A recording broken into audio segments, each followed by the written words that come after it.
Hey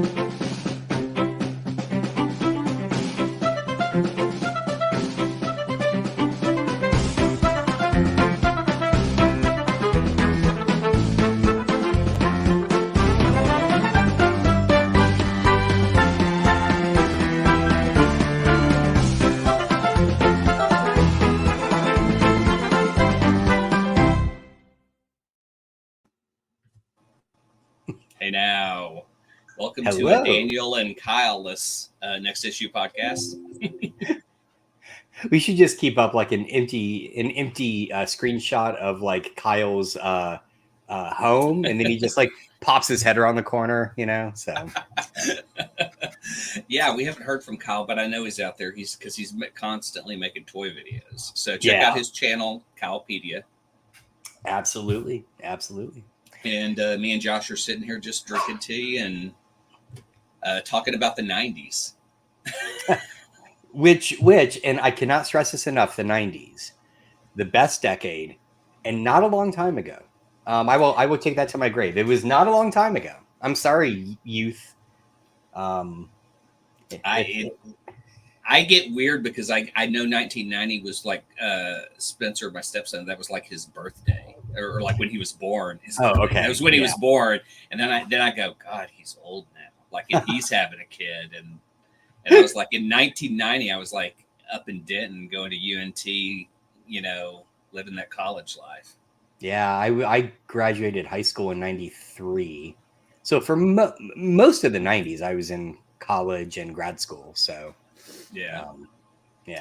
Well, let's start with previously on, and we will get into what we've been reading, doing, watching. We'll start with you. What have you been digging? Well, let's see. So not watching a ton. I did. My wife and I have discovered we're both fans of Columbo. So I had been recording it. It airs locally, but a lot of the recordings got corrupted. So I just on Amazon found the complete set for like $30 and just on a whim ordered it and ripped it to my Plex server. It is 34 DVDs. The thing is a monster. I mean, it's like it comes in a episodes. How many episodes are in a? 24 episodes a season, I'm assuming. No. They're pretty short, but the kicker is I thought only the later TV movies are like this, but even early on, every episode is 90 minutes. Oh. So they're basically like films. And each DVD can only hold 2, right? I forgot that sometimes they were like the movie of the week type episodes. Yeah. Okay. Yeah. So I thought the early ones were shorter, and it was only when they kind of revived it in the late 80s, they were like TV movies. But no, every episode was 90 minutes. So it took me like 3 solid days of just ripping DVDs to get it all on the Plex server. But anyway, so I'll be watching a ton of Columbo. It's also on Peacock. I think it's streaming on Peacock because I get it recommended all the time. I didn't even bother looking. I was just like, crap, my Plex server didn't record it properly. I'll just go buy them and rip them. So yeah, because I've seen it on there. I've seen the subreddit suggested to me a lot. I've never watched Columbo, but I thought it was when I see the subreddit, it's always funny because you're seeing like new generation of kids like discovering old shows like that, then asking questions about like, wait a minute, so back then, they would ask about like, is this for real? Was it like this? Well, what's funny is what got me into it was I read, and I may have brought this up here before. Months and months ago, I read a Slate article about how Columbo recently has become popular among younger generations, but mainly he's seen as a gay icon. And what's interesting is when you read the article, it's not that he himself is gay. It's that he embodies a type of male protagonist that is very non-traditional cis male approach. He's not this gruff, he's not that stereotypical 80s like action movie sort of star. Yeah. He's this like like kind of humble, quiet, thoughtful, very, very considerate. Well, You know, if you go into the 70s and police, shows like that, usually if they were cops, they were always beating up the suspects to get, mhm. and it evolved even further into the 80s because you had like the fall guy who was a stunt man as his real job, but on the side he like solved crimes and shit, Yeah, with exactly. good idea. And it Yeah. was played by Lee Majors, Ultimate Mailman, Yep. $1 Million Man. So yeah, Columbo is way different than a lot of that shit. Oh, very. I mean, to me, peak 80s is Riptide, right? Because Our Riptide is helicopter era. I mean, Riptide is a show that you could just tell a group of executives sat down and said, "What's popular right now? Helicopters, robots, nerds, the beach. All right, let's come up with a show that has all those things." Because Riptide, you had Seawolf Seawolf, yeah, with Jan Michael Vincent and uh-huh, Ernest Borgnine, but yep, that had actually come from Airwolf, Blue right? Blue Thunder was Oh, the Blue movie. Thunder. Yeah, Okay, so Blue Thunder was the first helicopter movie about like this super secret helicopter that could fly close to apartments and spy it's and do so all this. weird. Yeah, like shit's drones can do now. And but like if you look, they tried to do a TV show of Blue Thunder, and if I remember correctly, I think Michael Keaton and Dana Carvey are in that. No way, really? Look it up, and Like as the leads? Okay, hang on. they're like the leads. I'm pretty sure Michael Keaton is one of the guys in the helicopter in that show, but it only lasted like a season for sure. Airwolf lasted longer, and I think Airwolf actually lasted like 3 or 4 seasons, Oh my god. and Okay. has a video game. What? Oh, There's an Airwolf. Airwolf video game. Yeah, okay, that I knew. Yeah. Okay, so I'm seeing Dana Carvey was certainly in it. He's Clinton Jaffo Wonderlove. Wow. Um And Dick this is pre SNL. Okay, Dick Butkus is in it. I'm just seeing names I know. I'm not seeing Michael Keaton though, but let me keep Kelly Preston was in it. I'm just scrolling down. Yeah, then maybe I'm thinking of another show. I'm confused. Another '80s show, early '80s show he was in. But yeah, Dana Carvey was in it, and that was before he did SNL. So imagine that show takes off and he never does SNL. Oh my god, that would just be insane. Wow, just insane. I don't like. That's a very dark timeline. Yeah, it is. Helicopters. We live in a helicopter culture. Well, but then think we would never get the Dana Carvey show, which, while not successful, had absolutely key people working on it, right? Oh, so yeah, if you haven't seen the documentary on the Dana Carvey show, it's on Hulu. Yeah. What's it called? Because it's not called. Shit, it's not. It's hang on, I'll find it. Yeah, Dana Carvey doc. But it has everyone from the show, everyone that wrote on the show, and you either know them or you know their jokes, you know their writings, because they went on to do SNL and everything else. It's called Too Funny to Fail: The Life and Death of the Dana Carvey Show. Yeah. And people just did not know what to expect. And it is great because even the advertisement is a huge fail. I love seeing when they talk about the commercials for it. Yeah. And there's like a very special episode of Tool Time that was going to run before it that's like super sad. And then they go, and then the Dana Carvey show. They have to go from this super sad storyline and then lift it up, and it was just like no one was going to watch us. No. Oh my god. Jeez. Well, anyway, so I've already derailed the conversation, but do you want to do what you've been watching, and then I'll do comics? Yeah. I started playing a new game, an Overwatch copy called Paladin that I'm totally digging. Oh, is it good? I feel like I've tried it before, but it is good. It's fun. It's, you just find your role, what you like to do. And they have a healing tree character that I've been playing that I'm totally digging. Yeah. And, but then I was bummed because I started playing it on PC, and then I was like, well, I'd like to have my controller. I'll jump over to PlayStation, but you can't combine your accounts. So I hate it when that happens. Yeah. We need cross-platform play as default. these days. So I might play on both, but Paladin's free to play. You know, you can pay for skins and shit in the game yeah. if you enjoy it. But I dig it. Like it's like I quit playing Overwatch because Blizzard's such a shit company that I missed it. Like, you know, and I was kind of like, well, Microsoft bought it. Can I bring myself to go back and play it? And then I found this, and this is way better substitute. Oh, that's good. Well, and I don't think the sale is closed on Microsoft buying Activision Blizzard. It's hung up in Europe, right? Right. Yeah, because they actually are against it for I forget why. I think it's always, clause. It's always the reasons Europe is against it, which is usually oh God, my brain just blanked. Monopolies, right? Yeah. That's why they you know, the whole browser situation in the early 2000s was the same thing. So yeah, I watched Mrs. Davis on Peacock. Okay, how is this? Because I really want to see it. I've heard it's like inexplicable. Right. Very much so. Okay. Because I was really like I really wanted to like it. Okay. And it starts strong, ends very weak. You know, it had Damon Lindelof's name associated with it. He was like an executive producer. I don't think he wrote a lot in it or something, but it felt like he did because they didn't know how to land the ending.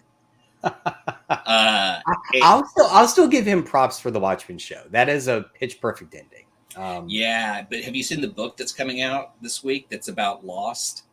No. Apparently someone wrote like an inside dirt book on the set of Lost and how racist and yeah, it was pretty bad. It was wow. Really like they interviewed Harold Perrineau about being there, and he was like real worried about his character because he wasn't given a lot to do. Like once Walt was gone, he didn't have a lot. So like he went to Damon and Carlton and said, you know, hey, my character doesn't seem to have a whole lot to do. And so they got rid of him and wrote him off the show. That's how come he had to leave the show. But then I remember him coming back because I was in San Diego when they had him back on the show. Oh, man. And so, but Harold said that there was one rumor or one writer in the room that confirmed that when they asked what happened to Harold, Damon said, he called me a racist, so I fired his ass. Yeah. And then when Harold asked Carlton what happened, he goes, you said you didn't have enough work, so you're off the show. Like, it just brutal shit. And that they really, it was just havoc in this writer's room and stuff. God. And then I looked at, who's in the writer room, and Paul Denny. Really? One of the writers in there, yeah. Wow, I would not have expected. I mean, it makes total sense. He's a great writer, but I would not have thought that. So yeah. So Leonard usually has great thoughts on a show. Miss Davis was pretty good. I was confused at times, and sometimes I couldn't understand where they were going with the show. Still, true. Betty Gilpin is the star from the wrestling show Glow. Is it Glow? Yeah. And she's great. So they tell the story very much like Lost out of sequence. They open with this huge, hey, what's up, man? Hey, there's Danny. Yeah, he's at a con that looks cool as hell. So he better have a hell of a report, man. I hope he took your GoPro. Yes. So Miss Davis is told out of sequence. And so when it opens, it has this incredible opening that makes you go, holy shit, this show's going to be cool as hell. Because it shows these knights, you figure out they're the Knights of the Templar attacking this, I think it's like a monastery with these nuns in it. And they're looking for the Holy Grail. Then the women pull out two-handed swords and start going after them and start slicing them up. There's this huge sword battle, and there's decapitations. There's great. I mean, it just looks freaking awesome. Then they explain it later, and when they get there, yes, because it starts and it tells you the cool shit, but when you get down to it, what has happened is AI has basically taken over this AI system, Miss Davis. And if you commit to her and come to her and say, "What is my purpose?" She will tell you your purpose, but you will also get an expiration date. So you will get you basically have to like turn yourself in like in Logan's Run. Like, you have until this date, and then you got to come in and you're dead. Man. So, yeah, and then there's these convoluted ways the characters are tied together.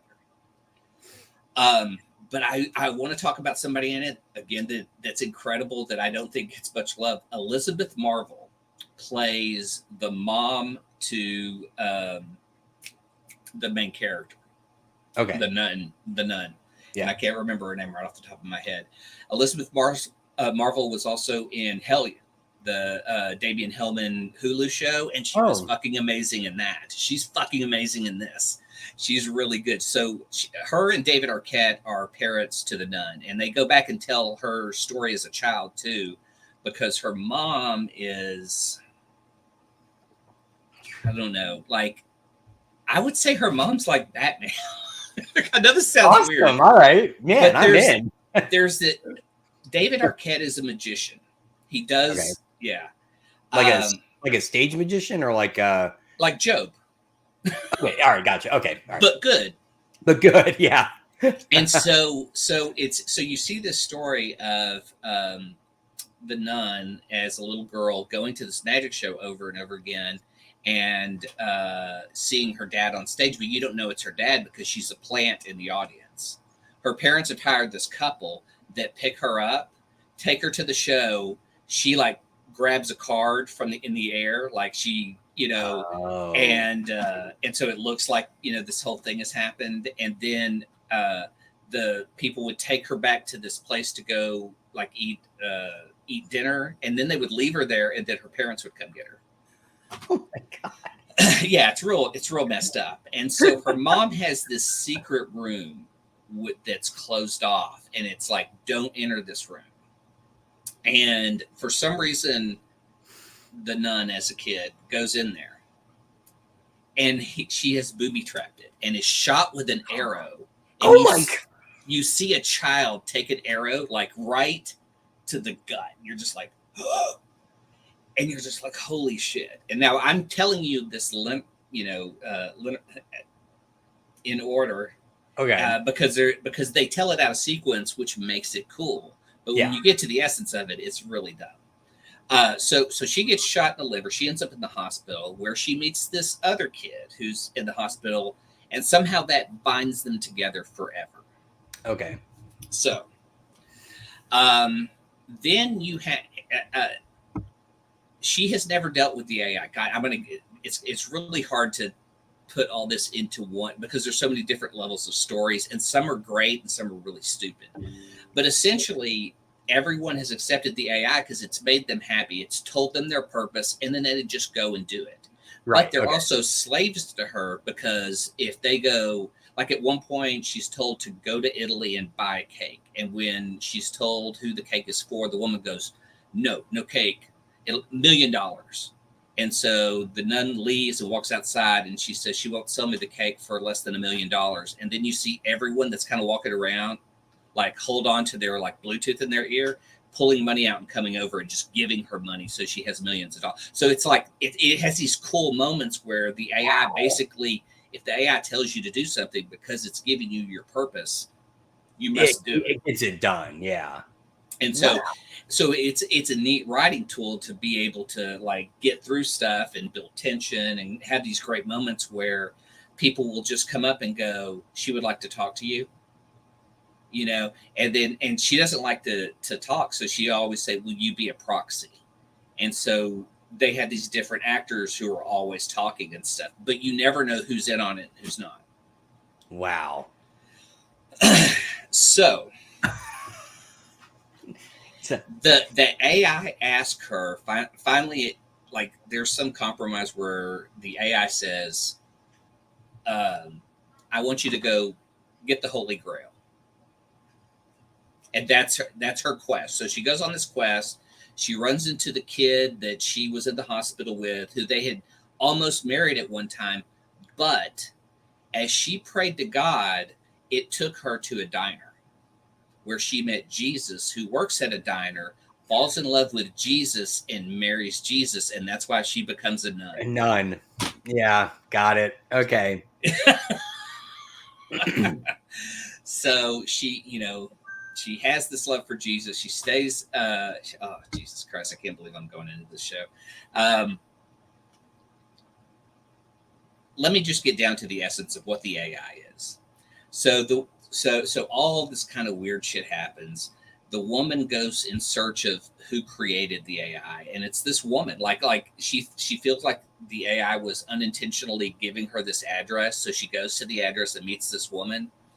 And the AI was a chatbot created for Buffalo Wild Wings.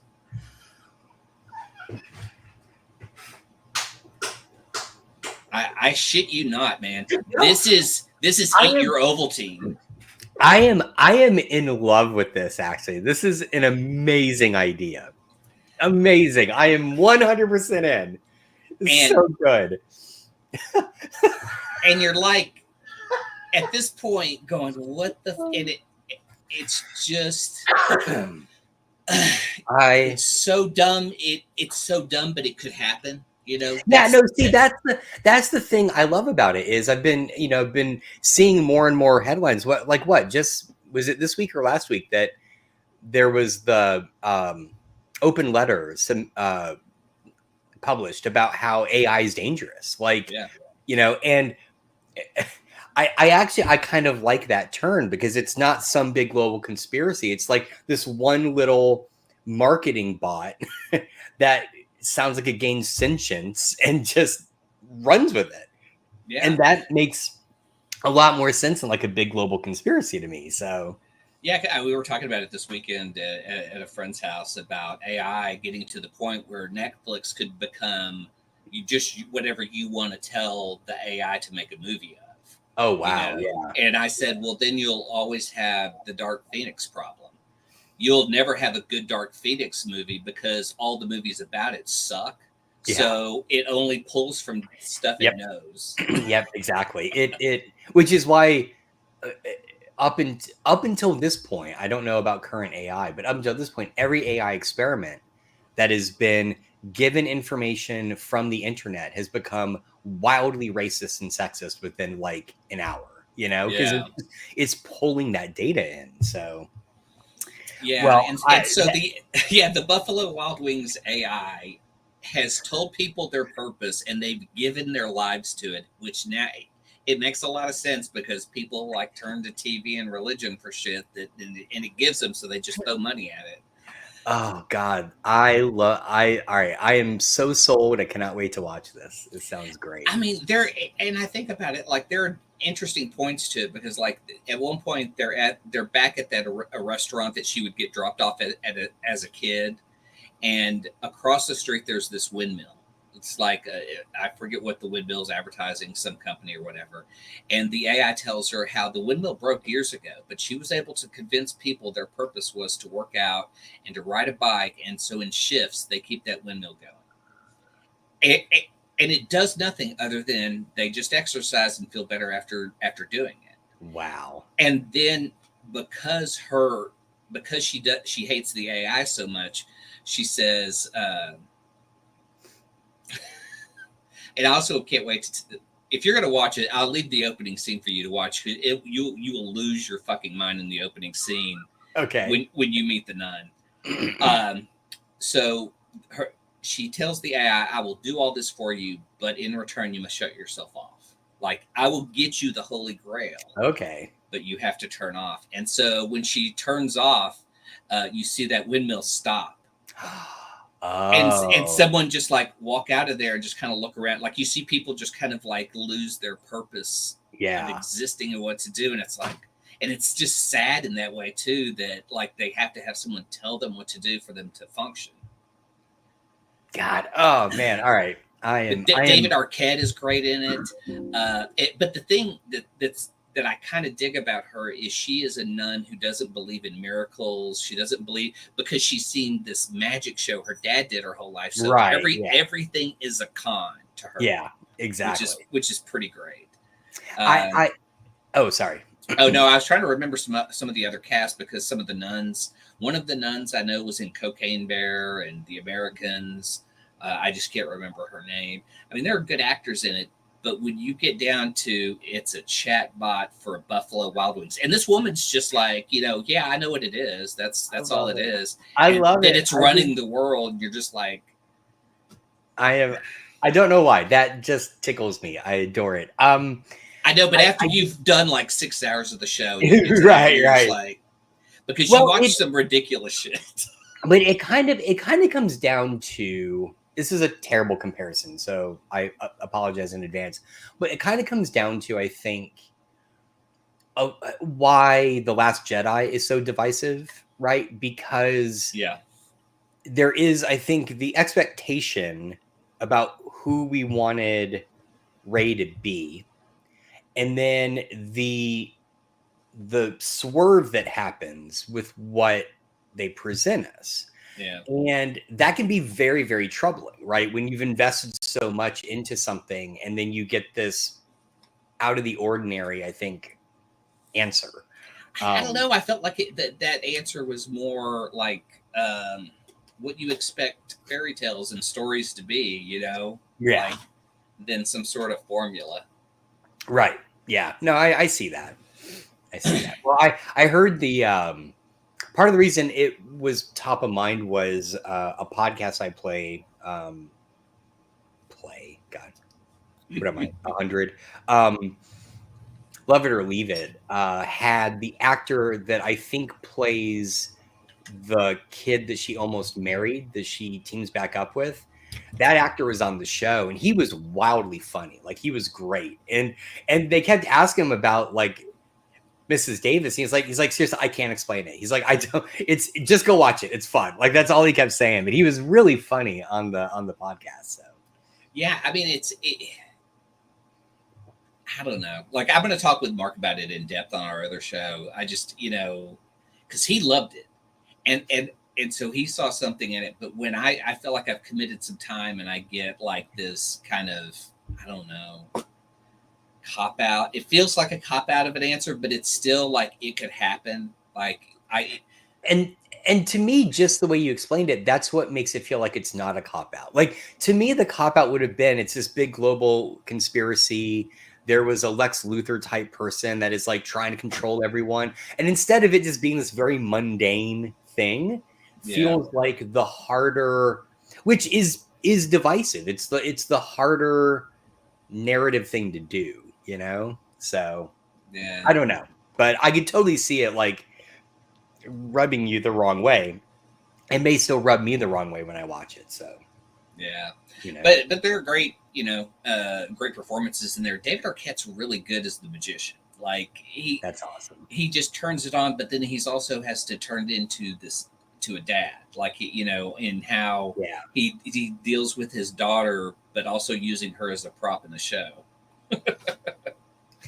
I don't see him doing enough these days. I mean, I don't know what. He was in the last Scream, I think. Yeah, but that makes sense. I mean, he was in the first one, so along with his wife. Are they still together? No, ex-wife. Oh, that's a bummer. Right. That makes it really hard to film. I can imagine. We went ahead and subscribed to Apple TV, and we have yet to be able to watch something on it because it's not working. Yeah, we got it on our Roku, and then we have it in 2 rooms, and we've tried to play stuff, and it'll just start and then just go, this video is not available at this time. Weird. And then like we tried it in the bedroom at like late at night, and it started to play. We go, okay, well, it works in the bedroom, but then it stopped. So like, that's bizarre. Yeah, I use my brother's account on just our main TV out here, and first off, I hate the interface. It's terrible. It's terrible. Like, it makes an icon go from this big to this big, and that's how you're supposed to know where you're at. I mean, navigation is awful on it, but Mythic Quest is great. Ted Lasso. I haven't started season 3, which I know is kind of again divisive, but That's what I've heard. Yeah, but there's some good stuff on there. So those I are the hope you two get it I'm gonna. working. Yeah, those are the two I'm gonna go in and watch. Shelby has read the Silo book that they're doing a series of. It's Oh kind of yeah, a yeah. post-apocalyptic. She says it's kind of a bummer, so she doesn't know if she'd watch it. But I'm kind of curious. So I might check it out. And what else was? That was it. It was weird. Like Apple just really did. Oh, Severance. Oh, Severance, which I Yeah. still need to watch too. Yeah. Danny in the chat says watch Drops of God. Which is that a porno?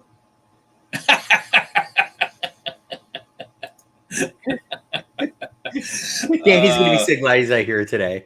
Yeah. So yeah, I think the when it says like the most watched stuff on Apple, it had Ted Lasso, and then the second movie was some Seth Rogen movie I'd never heard of. That's Apple exclusive. It's like him and Rose Byrne. Yeah, it's a show. It's oh god damn it. I was just reading about this. Is it a movie or a show? It's a movie. It's a movie. Okay. Yeah, but it's it's based on a manga. Is it really? Oh, the Drops of Gods. I thought you meant the no, Seth Rogen. Not Rogen's movie. Yeah. Oh, Danny's brought this up before. Drops of God. Yeah, he said that's really good. Yeah. So there's like a handful of things, and I've got 3 months for free. So that's awesome. If it would just work, but we've had it for a week and not been able to watch anything. I tried to watch that. What was it? Ghosted, the Ana de Armas, Chris Evans movie. It wouldn't play. Yeah. It keeps showing everything that I've tried to play as if I've played it, and I've seen none of it. Do you have like an Apple device you can try it on and see if it works on that? Hold on. Criminally. Okay, but all you get is their programming. It's almost like if Netflix launched with just shows they produced, because anything else that I've seen on there is stuff I own, and that's it. Yeah, that's what my brother does. I mean, he probably has a good decade of just buying stuff on Apple, like iTunes. Yeah. And so for him, his Apple TV is like his entire media consumption. He just watches movies and TV shows and then what they produce, and that's it. So yeah, I also had like a whole anime series that I had bought at some point, but I had a physical copy. So when I logged into Apple, it was like, oh, you also have this. I was like, oh yeah. Nice. I watched a Europa Report on Peacock. Have you ever seen this? Mm-mm. It looked like a great idea. It was about astronauts. But it becomes like found footage. You're just seeing cameras on a ship. Yeah. And I hate when movies make you just not care anymore. And so that was what that movie did. Like you watch it and you're just like, and I saw great comments about it. So that's what made me watch it. But man, it was just so boring and dull. And like, and then it would be like, oh, but what if we tell it out of sequence and say like this guy dies, but we won't, then we'll show him later. Yeah. And then you'll see him die. Yeah. Like who cares? Like tell me why, like they're going to Mars. They're going to be gone for a long time. Space madness. Yeah. Just. God, I wish we had that just little Ren and Stimpy clip we could just throw in whenever. Space madness. We need a space madness and a deep hurting. Yes, which I actually have the audio of. So if you guys want to add it to the soundboard, I can send it to you. That was from the MST3K Kickstarter that we got. So I'm just kind of disappointed in the stuff I watch. I hate when I will invest time and then just kind of get and go like, this isn't anything I haven't seen before. This is nothing, exciting. Like you're making me want to go look at my phone. Right. That's what. That's bad. Yeah. Because I'm not a and I know I'm kind of the oddball for this. I'm not a put the TV on in the background and do something else sort of person. Like if I'm going to watch something, I watch something, you know?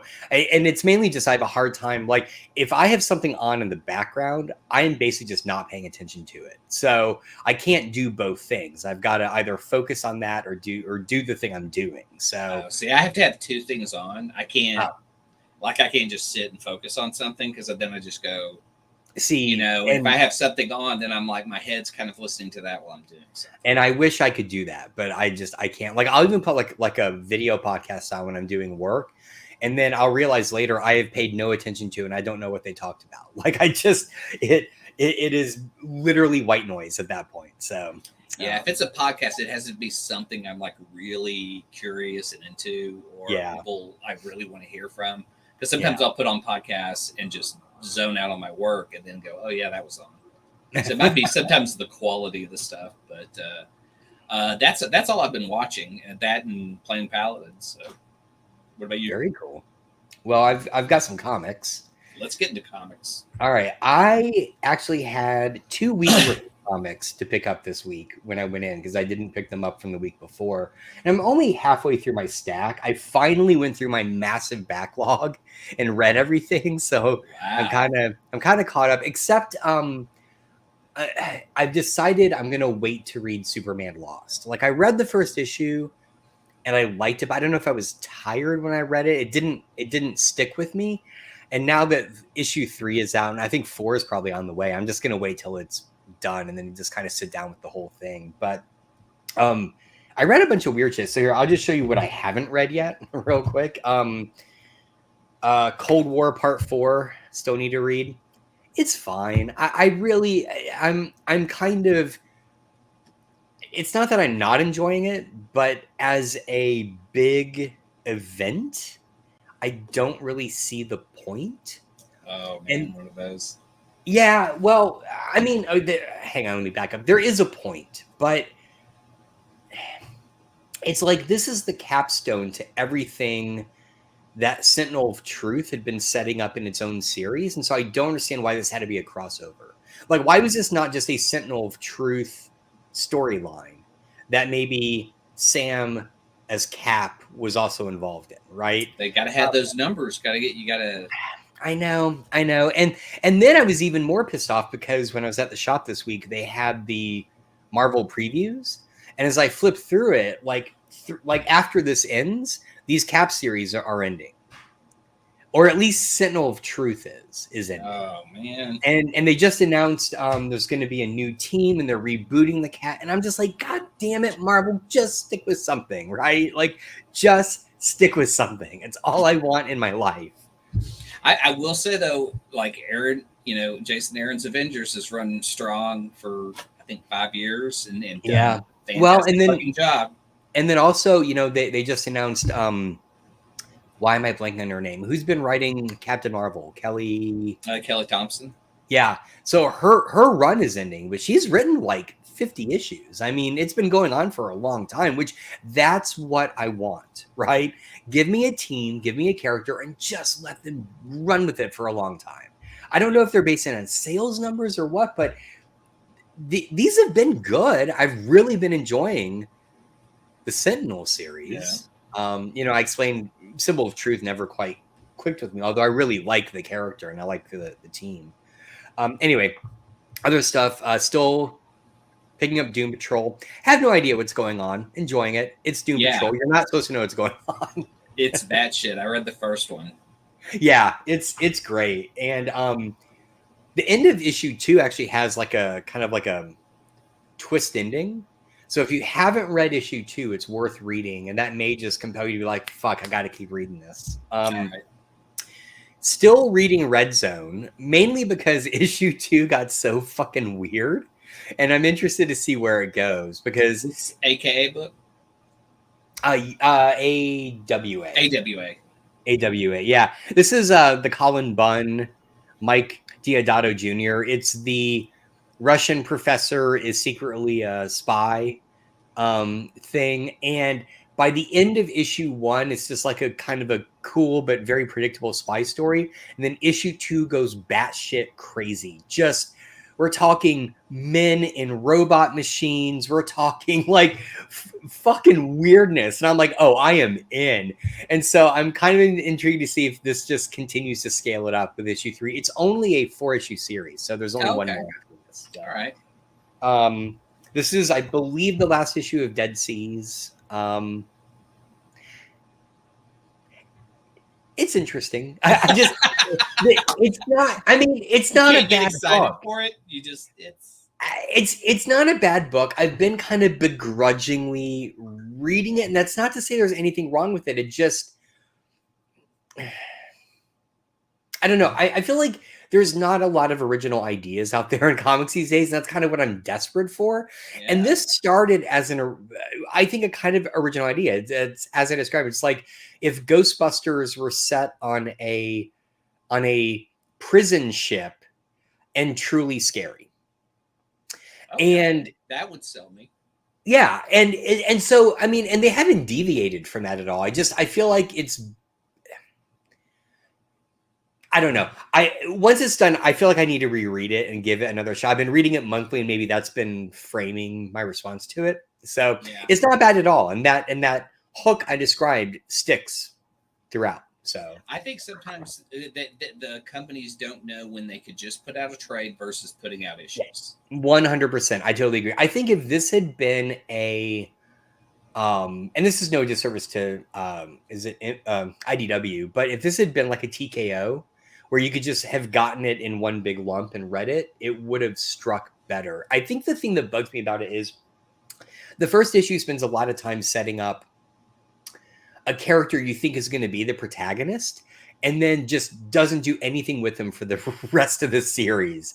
And so this is kind of like, I don't understand why we did that, right? Like, there could have been other ways into the story without setting up a character that we never get any further development of. So I don't know. It's weird. Dead Romans, just buying it for the art. Honestly, I just read issue 2 before this one came out, and I'm like, I really don't care what the fuck's going on. The art is beautiful. That's a great cover.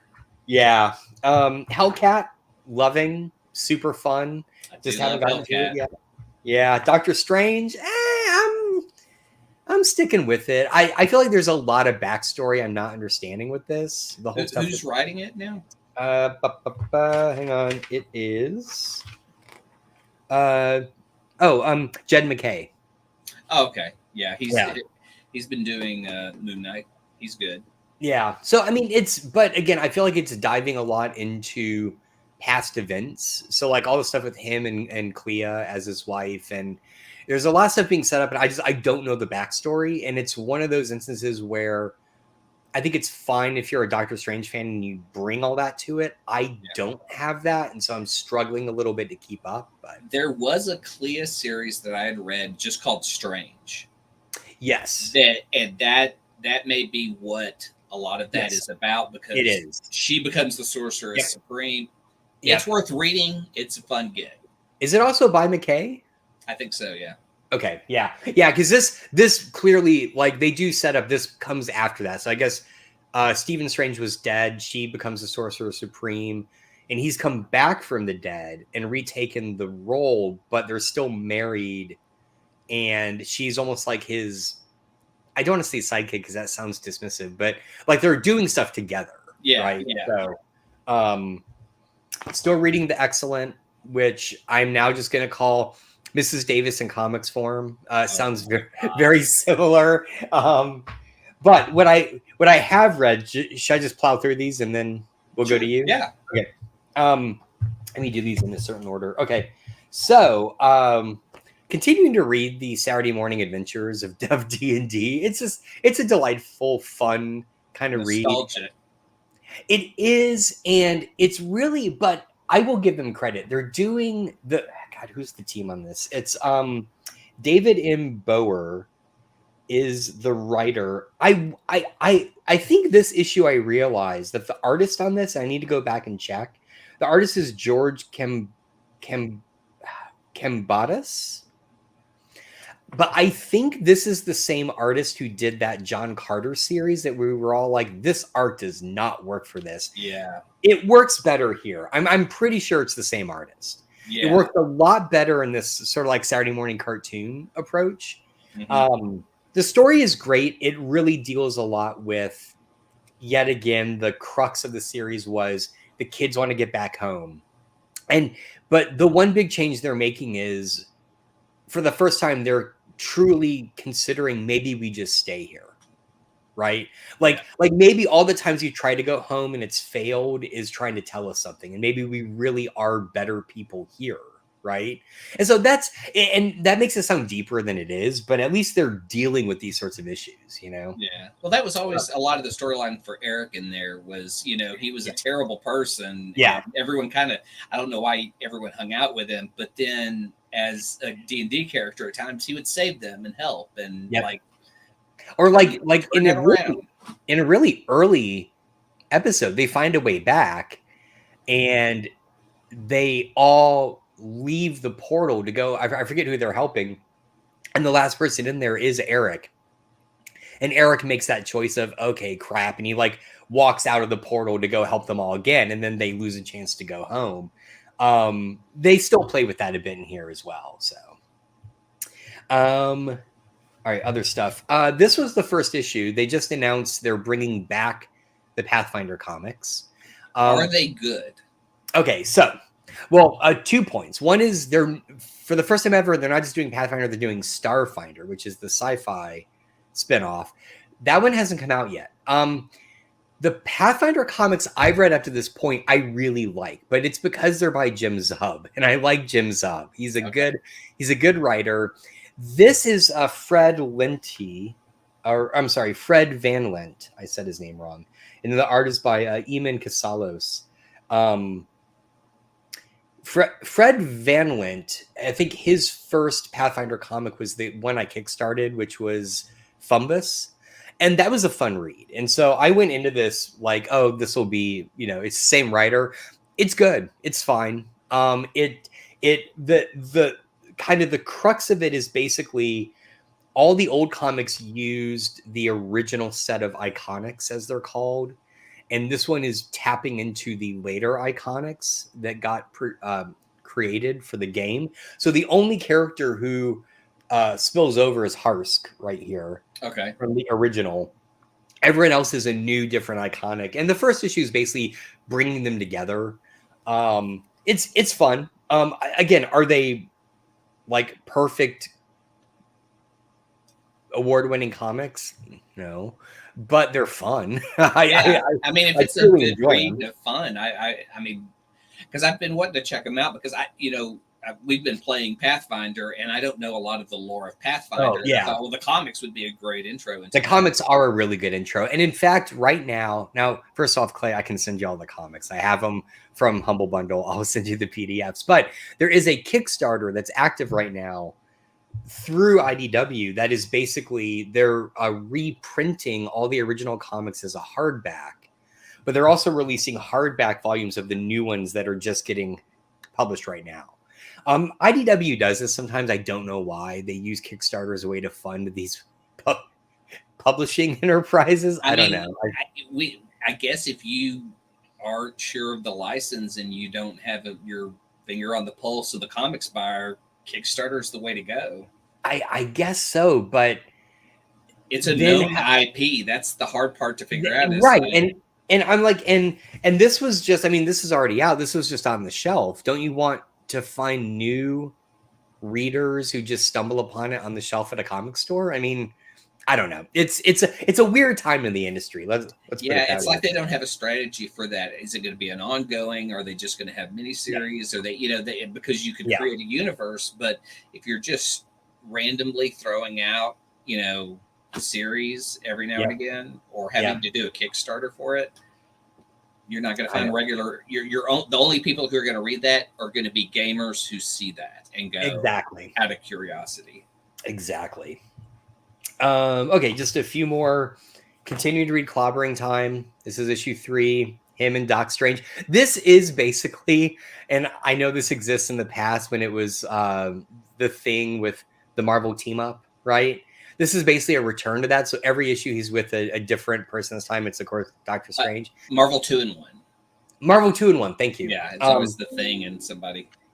this book is so fucking great, and it's just because again, it's just a fun book. It's like with every issue so far, it is incredibly violent. Like it is really, really like. I mean, look, he just gets blasted in the face.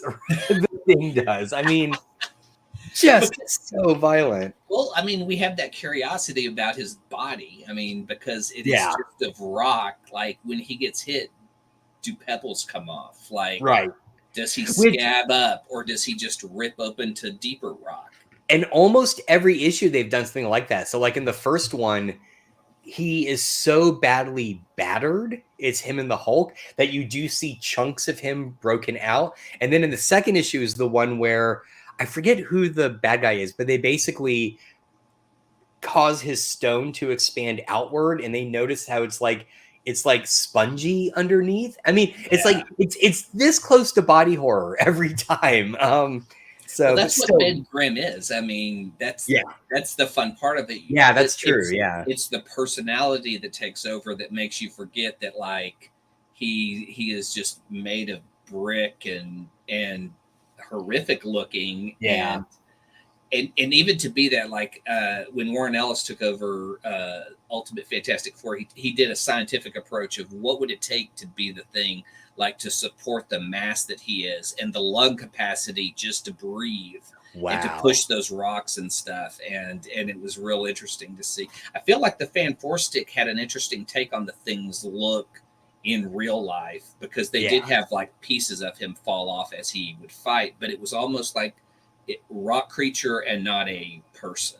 Right. Yeah. It was very much like almost like this asymmetrical kind of design where like one shoulder was bigger than the other sort of thing.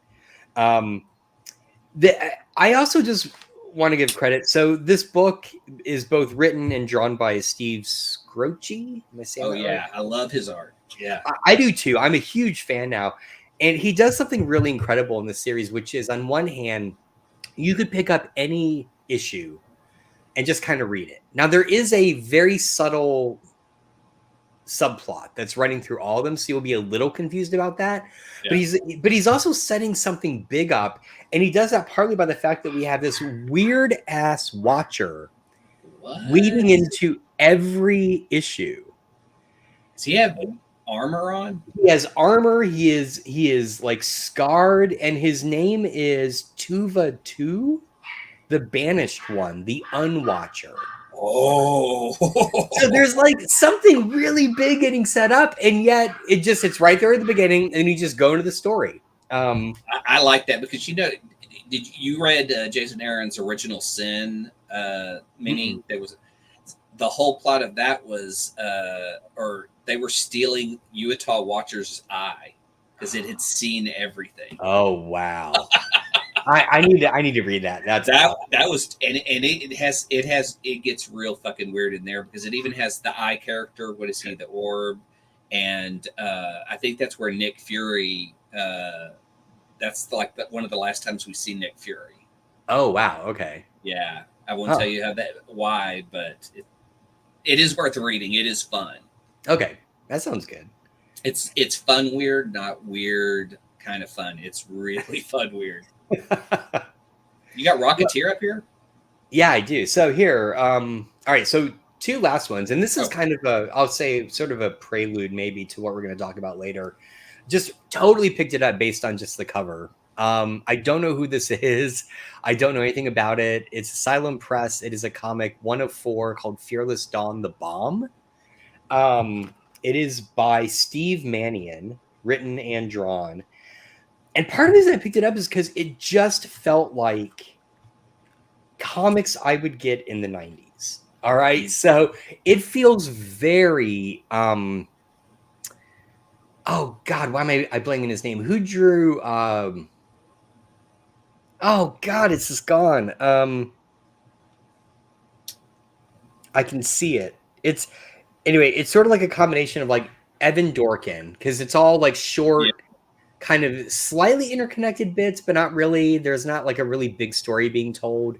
It's all black and white. It feels very indie.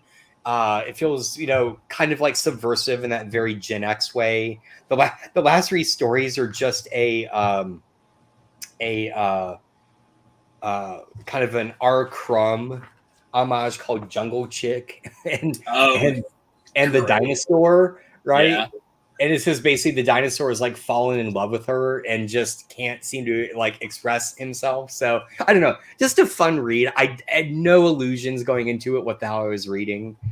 But then finally, last one, then I'll stop talking. I know I've been going on for ages. An amazing one shot of the Rocketeer that I think, if I read it correctly, was kickstarted. Oh, really? Yeah. And the main reason I picked it up, because I'm pretty love-hate with these Rocketeer new comics. I love the last series because it felt very authentic. Yeah. The main reason I picked this up, so it is 3 stories. But the first story is written by Danny Bilson and Paul DeMeo, which, if you know, were the screenwriters on the Rocketeer movie. And it is worth it just for the first story alone, which also has art by Adam Hughes. Oh, that's well worth it then. Yeah. It is fantastic. It is really good. I don't want to spoil anything about it, but I will just say it is a story about Cliff meeting another famous pilot. And it's so good. It is so good. Baron? Huh? The Red Baron? I'm not going to tell you. You just have to read it. Trying to remember the time period to make sure if I could even think of it. Yeah, the other 2 stories. So the second one is written by Kelvin Mao and the art is by Craig Cermak.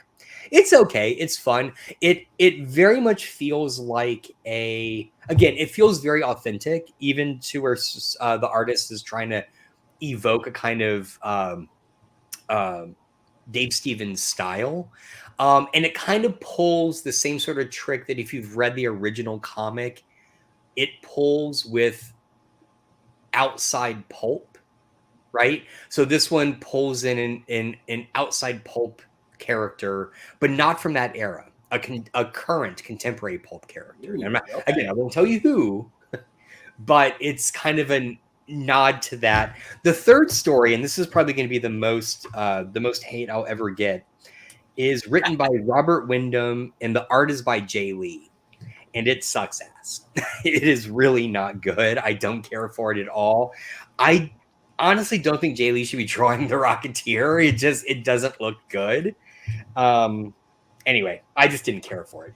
But yeah, he's a very stylized guy, and I see his stuff as more futuristic looking and almost like alien. Like I see a lot of his Inhuman stuff when I think of his art, and so I just don't think of Rocketeer because Dave Stevens defined that character. There is no stylized version other than that weird Disney show that is different. Now, I 95% agree with you because I agree. And the Rocketeer should be grounded. The 5% is purely personal. And that is because for years when I was in college, I envisioned developing, like I would ever have the capability to do this. I always wanted to develop a Rocketeer animated series that used the Art Deco style of Batman the Animated Series. Oh, yeah.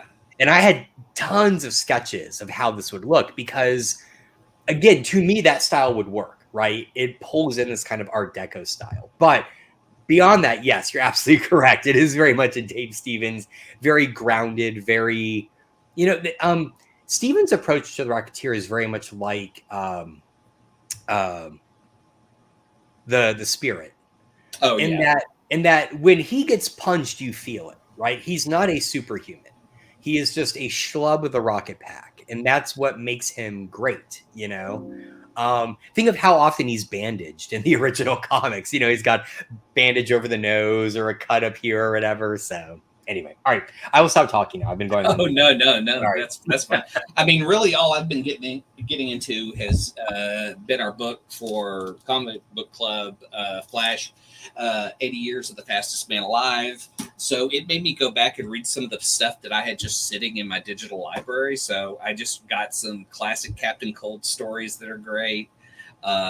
Captain Cold, for some reason in this issue, barely uses his freeze gun, but can take the Flash and dismantle him as a person and put him into a picture frame as art and keep him prisoner there. That sounds more like a Mirror Master thing than a Captain Cold. Yeah, but Weird. But then when he wants to show Heatwave, like, look what I did to the Flash, Heatwave uses his heat gun because he wants to kill the Flash, but that undoes everything Captain Cold did, and the Flash is free, captures them both, saves the day. Yeah. But the cover is one of the great covers, and that's what I loved about it is it's Captain Cold holding a picture of the Flash, and it says censored because you see like the dead Flash. Oh, and of course, in the book he's like just torn to pieces, but it's just like an arm, a leg, nothing bloody or anything. Is that a Silver Age story or? Yeah. Okay. Is it in here in the volume? I read it independently of this, so I don't think it is. That's what I thought. There is one in here that I did read that is a Captain Cold story from Flash 182. Okay. With another fucking fantastic cover of Captain Cold. But this one's great because it just shows the rules that he goes by as one of the rogues. Like, oh, okay. That I've never been a Flash fan. I've been a fan of Flash's rogues. Like, his villains are the best. Yeah. His villains are better than Superman's. That's how much I love the rogues because I agree with you. Absolutely. The original rogues are kind of ridiculous. Like the Fiddler, the original costume for Captain Boomerang is ridiculous. But then you see that like these were like the ground floor of superhero or supervillains, and then people just adapted them and made them into like we saw like Jai Courtney play him in the Suicide Squad as just real crazy, and I just kind of love that. I love when they can take some of that. I don't think I've ever seen the Pied Piper transferred from book to screen very well. I know the Flash series did it, but his character was still kind of meh. Yeah, really the Flash's rogues on CW that were the best were Captain Cold and Heatwave because they spun them off into a series and made them semi-good guys. Yeah. Oh, sorry. Go ahead. Oh, no. And then just digging in the 80 years of Flash. Like I love like reading the old stuff and just like the Tale of Two Flashes. Like if you've read that story in the past, Jay Garrick goes into Barry goes into another dimension where he meets Jay Garrick, who in his universe is a comic book character created by Gardner Fox. Yeah, I love it. And it has a great cover. It's just these two characters that are heroes in different places who have the same superhero traits. Finding Crybegam, he was going to put up his suit, which is really just clothes. And then Barry shows him how he uses his ring, and he's impressed with that. And it's just like, I put on clothes the old-fashioned way, I'm an old man. But the heart of that book is that the reason that we get to see this book is because people saved the comic strips that or the paper that they were put on. Because what I read at the front of the book was it was really the collectors who I'm trying to remember who it was that worked there that saved a lot of these, because they were sent to be destroyed because they didn't want foreign publishers to find copies of this and reprint them elsewhere and lose their copyright. Because they didn't have the same copyright rules we had. So it was all physical copies. And that's the other part that's kind of great about this is the physical copies of or physical art that existed back then. And they were told to cut them into thirds. And so sometimes he would just be able to cut them into like a strip from a page. Was this after the whole Marvel Man thing in England where they This were was basically before. This was oh, it was before. before. Okay, Yeah. all right. Because it's Well, some of the golden and silver age stuff that was being destroyed. well, I mean, sorry, I mean, so the original, you know how like Marvel Man in England came about because they were republishing, I think, with rights, republishing the Captain Marvel comics from Fawcett, and they lost the rights to it, and so basically just created Marvel Man as their copy of it, and then those early 1950s Marvel Man comics. And so, like, I wonder if like DC was looking at that and thinking like, oh, if unless we destroy these, someone else overseas is going to create a copy of the Flash and call him the Bolt or the the Just Flash. a knockoff of it. Yeah. Exactly, right? So I don't know. I will say one of the reasons I wanted to read this book, because when I first saw it come out, I looked at it and was hoping my favorite issue was in here, and of course it is. And this is because I was reading the Flash. I'd never read Flash as a kid. I was reading it when Mesner Loebs was writing it, and that was because I'd just gotten back into comics in high school. And I never read The Flash, and my buddy Mike was like, you should read The Flash. It's really good. I'm like, all right, what a guy runs fast, whatever. It was this issue that is one, and I remember like I bought this off the shelf. Yeah. And this issue is so great. If you've never read The Flash before, this is the issue you can hand anyone and be like, this is what makes The Flash great. Because all it is he's on a plane, like a commercial flight. The plane gets attacked by terrorists. And he stops the terrorists, but during the attack, they blow a hole in the roof of the plane. And he realizes the very nice stewardess who had helped him got sucked out. And there's this brief moment. I'm totally ruining this for you. I thought you had already read it. I'm sorry. No, go.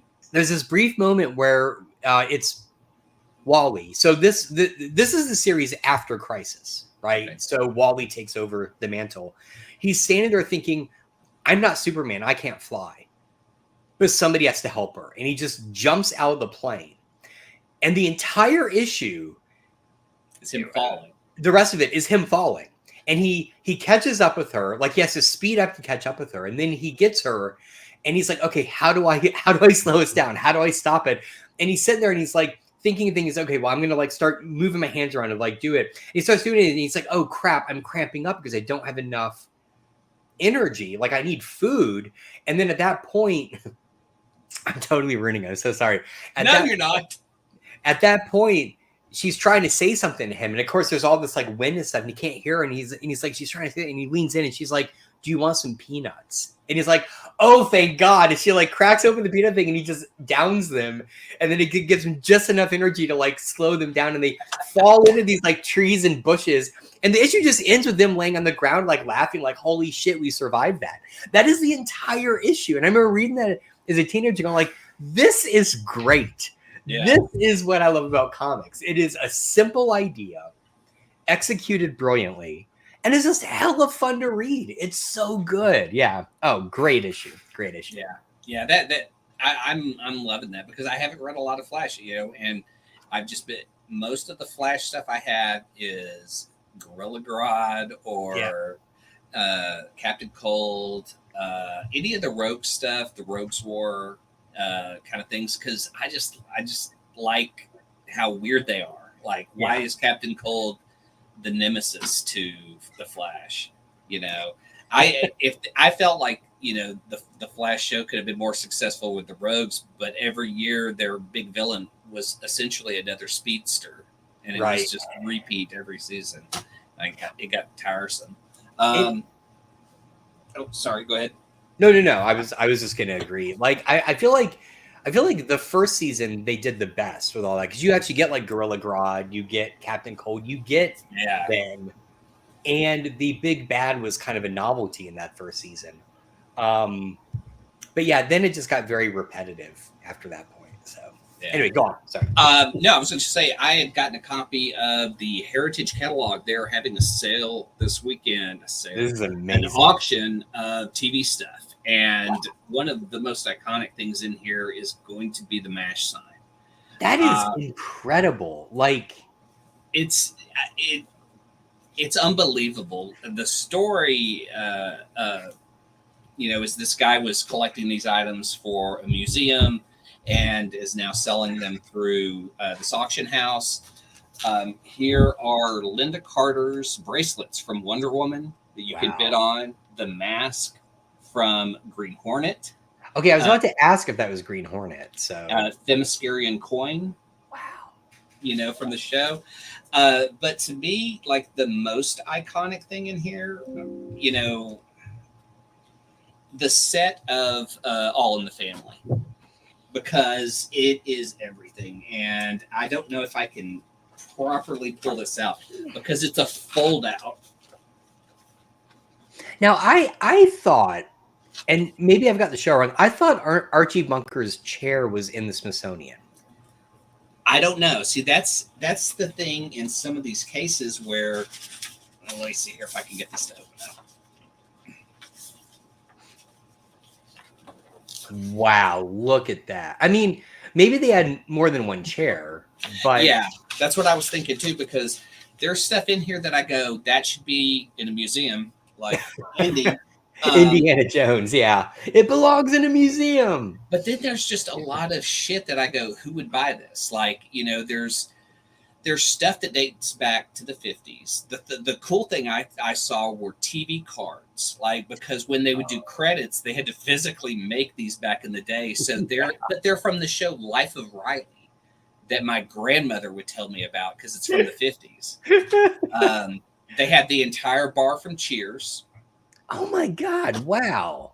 I didn't even pull up the Batman stuff because the Riddler costume from season 1 is in here. The this kind of made me sad because they had like Laverne and Shirley stuff in here, and I love Penny Marshall. Yeah, and just to get like their bowling shirts is very cool. The Big L jersey. But is that Mork's? Wait, that's Mork's egg. Okay, this blew my fucking mind right here. The escape pod used in Escape from New York that the president's found in is the same egg as Mork's. No! Yes. Really? Holy shit! Oh my God, you're kidding!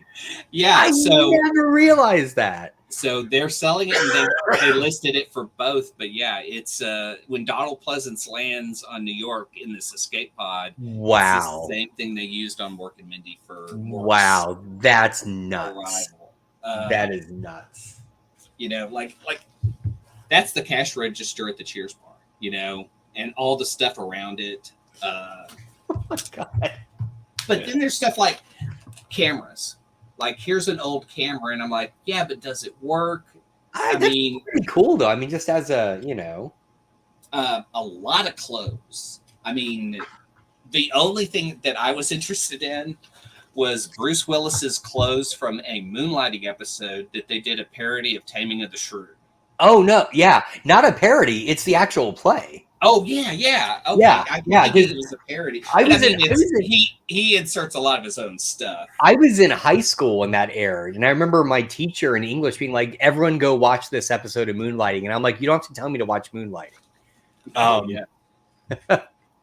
Oh wow, that's cool. From Fantasy Island tattoos, clothes, and car. I wonder. So UNT has a it's not as well known, but I got to tour it a few years back. They have an extensive fashion collection. And I wonder if they're going to be betting on a bunch of these costumes, because they should go to, to a collection like the one at UNT. Yeah. Like here's Buffy's, Mr. Pointy. Nice. A lot of clothes from Lost. Here's a head prop from X-Files, some X-Files stuff. Wow. Yeah, but no, the head prop is probably the goriest. A full-size animatronic Cylon. Wow. I'm trying to Oh get to my the back. Oh, here's the Planet of the Apes stuff that I really, really wanted. Like a suit, The gun. rifle, the Yeah, helmet. this is from the TV show. Okay. Um, one that I really I want to have just because I would use it in real life. House's cane. Wow, that is cool. But okay, wait. But bear in mind, think of how tall Hugh Laurie is. How How tall tall is is that he? thing? He's really tall. Hang on. Yeah, Uh, it's not adjustable like mine is. I wouldn't think so. How tall is Hugh Laurie? Hugh Laurie is 6'2". Oh, well, I'm 6'2". Oh, well, there you go then. It's perfect Yeah. for you. um, now I will show Pee Wee Herman stuff in here, but I have read that Pee Wee is suing this guy because he was giving this guy stuff from Pee Wee's Playhouse because he thought it was going to a museum, and now it's being sold. Yeah, and I wonder, like, I wouldn't be surprised if Heritage. Wow, oh my God, if Heritage gets some blowback for hosting this auction, you know? Yeah, from Get Smart, the phones, but not the shoe phone. Wow, look at that. That's so cool. This would have been an amazing museum. What happened? Like, did his funding fall through? I don't know. I don't know his story. That's just what I've read. But then there's stuff that I'm real like, go, okay, here is Spanky McFarlane's 3-piece satin tuxedo from our gang. Like, none of those words made sense in that order. You know, the Little Rascals. Oh, Little Rascals. Okay. Oh, Spanky. Okay. Yeah. And here's a buckwheat suit. Okay. Yeah. You know, I was trying to find the Batman stuff. They actually have some old classic board games. Oh, that's cool. Oh, the Rifleman. Perry Mason, the board game. Perry Mason, the board game. How sad is that? Yeah. You know, I feel like Sally Jesse Raphael's glasses are kind of iconic. Those are iconic. Yeah. With Larry King's suspenders. Oh. Damn it! You know, they've got Johnny Carson's set. I'm trying to find just the Batman stuff in here, and doing a terrible job. But this to me, Carol Burnett's clothes should be in the Smithsonian. You should be able to just go buy that. Yeah, exactly. And they have the George Reeves. Okay, here's some Batman stuff. Some Batman posters. Nice. But here's the Riddler. Wow, the costume looks pretty damn great. Yeah, because that's not the later skin tight onesie. That's season 1. Yeah, God, that is an amazing. That needs to be in the Smithsonian for fuck's sake. Batman and Robin suits. Oh God, I would wear that every Halloween. And by that I mean Robin. Okay, and that should be enough of that, unless I can find the Bat Shield. I forgot there is a Bat Shield. That says Bat Shield. Jesus Christ. I love the old Batman show. I do too. It's just so great. You know, and then there's some Star Trek stuff in here. You can find it online at Heritage Auctions. Here is the Superman bodysuit and onesie. I love the onesie. Did he actually wear the onesie, or is that for babies? I'm assuming he wore it. Wow. Now, do they have? And I only know this because I read about it, that apparently in the early seasons when it was black and white, his actual costume was brown because it looked like blue in black and white than blue did. Yeah, yeah, I'd heard that. Bozo's costume, a lot of clown stuff that's kind of creepy. That stuff is not going to sell. Mr. Bill. What's the name of that specific auction that they're doing? The Commissar collection, Comisar. Commissar. Commissar. Okay, I just want to see when it's airing. It's airing now. Oh, right now? It started on the 2nd. Oh wow, yeah, it goes through tomorrow. Yeah, so I probably spent too much time on that, but No, that's fascinating. it's fun to look at and see all those old sets. But it's like, because it's also a time period where a lot of people, I mean, more people watch the end of MASH than most shows nowadays. So it was like the zeitgeist was filled with people who talked about television on a larger scale. Yeah. So Is Kyle aware that June 8th they're having a action figures and toys showcase auction? well, he will if he's watching. Current bid total is $68,611, and I'm like, why did I dump all my toys into a sand pit when I was a kid and walk away? Yeah, you can watch the auction live on their website. I don't know the link, but I got it here. Yeah, if you want to put it in the chat, that'd be cool Yeah. Because the first day was a lot of the 50 stuff, so they should be getting to more current things now. And I'm just curious what the Cheers bar goes for. Yeah, God, I really hope that like museums and collections like UNT's Fashion are actually bidding on this stuff. Hang on, the link's being a little weird. Let me bid live now. And here you go. But like I kept trying to think, like, if you could just have one item from a TV show, what would it be? I mean, like, what is your penultimate cool collectible that you would want from a TV show, or something personal that you think would be worth getting if you could get it? God, yeah, that's a good question. I mean, I tend to want to lean into the first Star Trek and get like a model of the Enterprise. Like, to me, one of those would be kind of iconic. Yeah. Any Planet of the Apes stuff for you? I mean, see, the TV show is just so generic and not, there's nothing exciting in it, but anything Planet of the Apes is kind of cool. What about animation cells from the cartoon? There are animation cells that are in this one, but most of them are for old cereal. Like, that makes sense. Like old animated cereal commercials. Yeah. Yeah, it's like Snap, Crackle, Pop, stuff like that. Fruit Loops. I feel like I would want something from season 1 of Twin Peaks, but I don't know what is the thing. The log. The log. Log lady's log. I don't know. That just feels almost too personal for me. Maybe one of Nadine's eye patches. I would take that. I was gonna say Agent Cooper's badge. Oh, that would be good. Or his tape recorder. I would take his tape recorder too. That'd be awesome. Okay, I gotta step away in like 10 minutes. So yeah, that's fine. Well, should we wrap up? Do you wanna save the topic for next week? Because it's 11:30 already. Oh yeah, so let's just go 10 more minutes and we'll finish out. So okay. I was gonna say TV show. As ridiculous as it is, one of the murals from Pawnee. Oh God! That's so ridiculous. Please, I want one of those. That's incredible. That's a great idea. Yeah. Oh man, just every fucking time she has to explain one of those, it's just so awkward.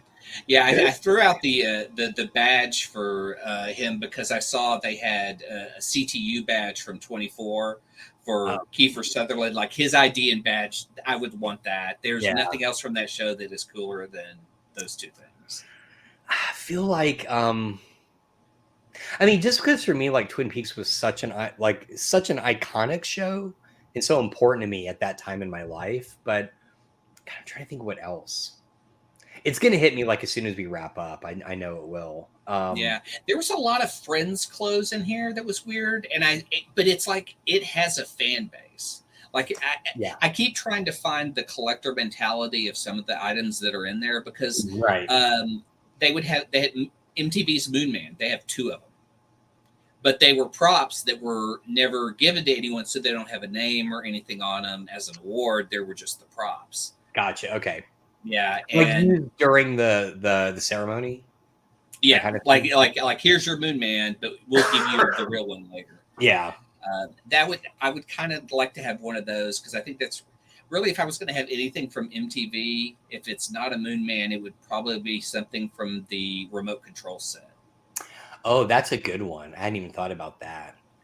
I wouldn't mind having, this feels very much like owning a piece of the Berlin Wall. I wouldn't mind owning just a piece of the original season one real world set.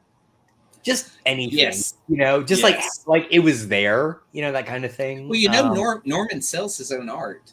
If you wanted something from this Oh, first interesting. season, yeah, he sells art because when they did the reunion show, I watched it, and he paints online and Oh, that's sells. awesome. Yeah, so I mean, he would do like small pieces is what I saw on the show. So I don't know if he still does it, but You just reminded me. I need to finish watching I started the reunion, but I it's thought it it's was going to be like wild. just one episode, but it's like what, four? It's like it's pretty long. Yeah, yeah.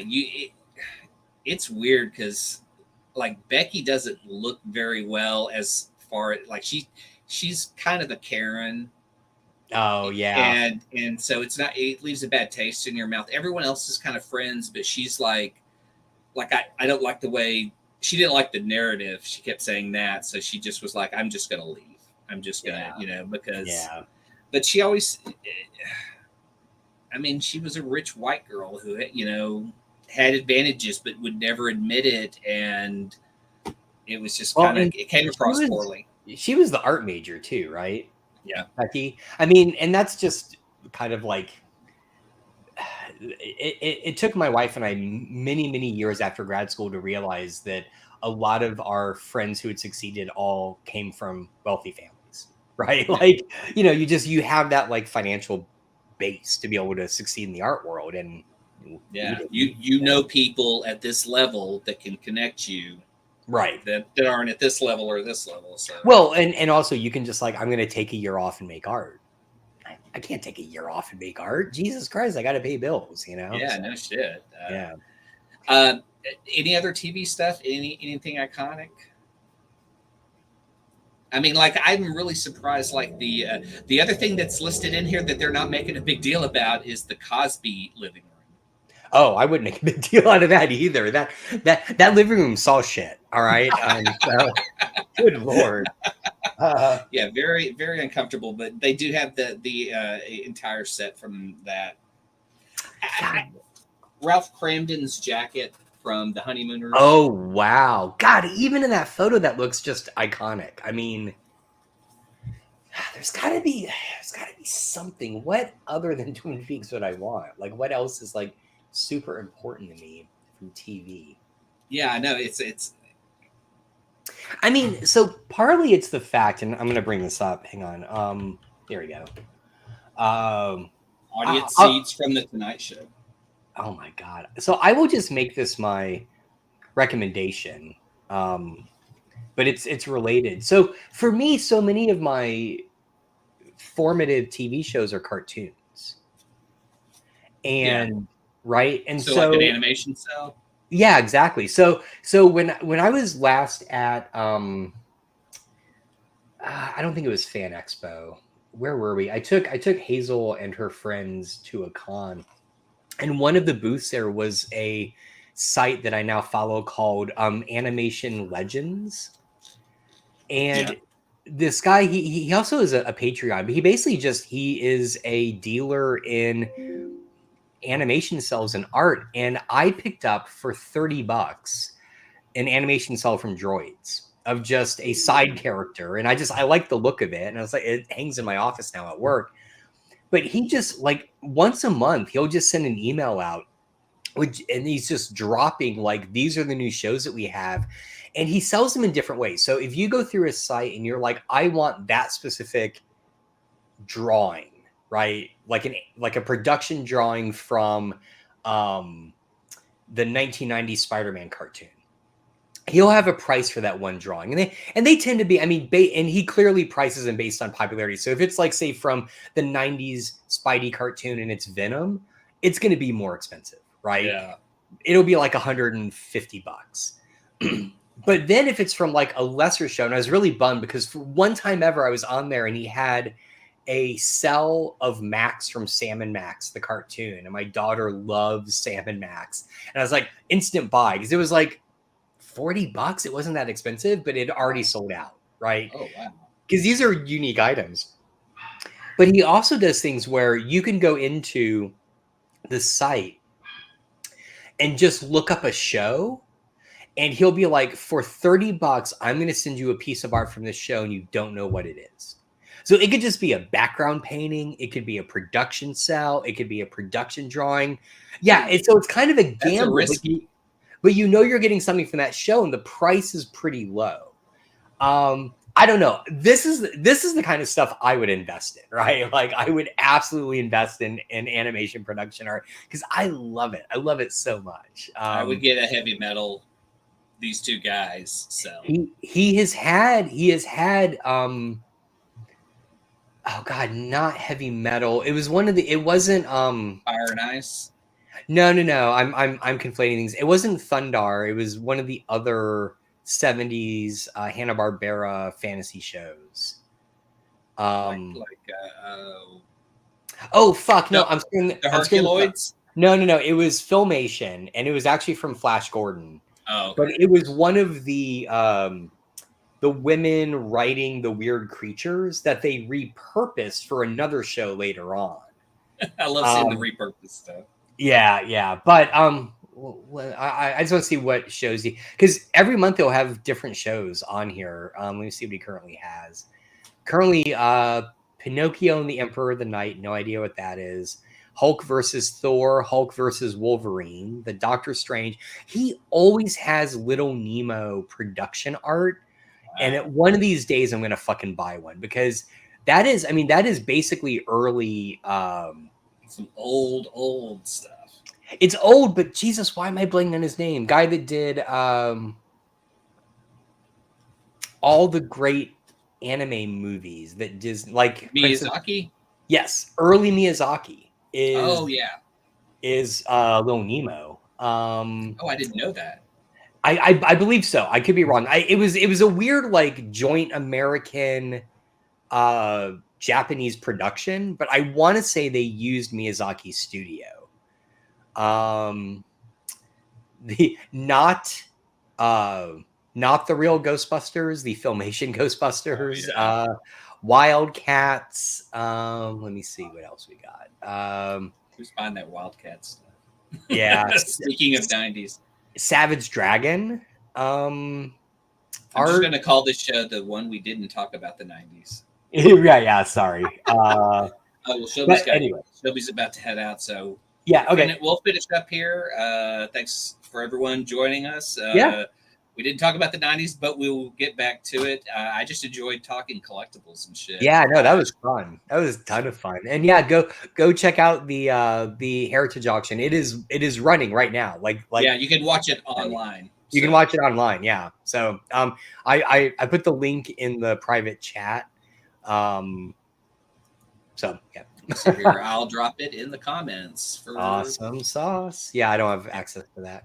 Oh, done. All right, peace out, everyone. Cool. You guys take care. Find our outro. The most important thing in life will always be the people in this room. Right here. Right now. Salute, mi familia. Salute. Thanks everyone for watching. Peter loves you. Oh yeah. Clay. Hell, Bebo. Josh, Simonson, or get the fuck out.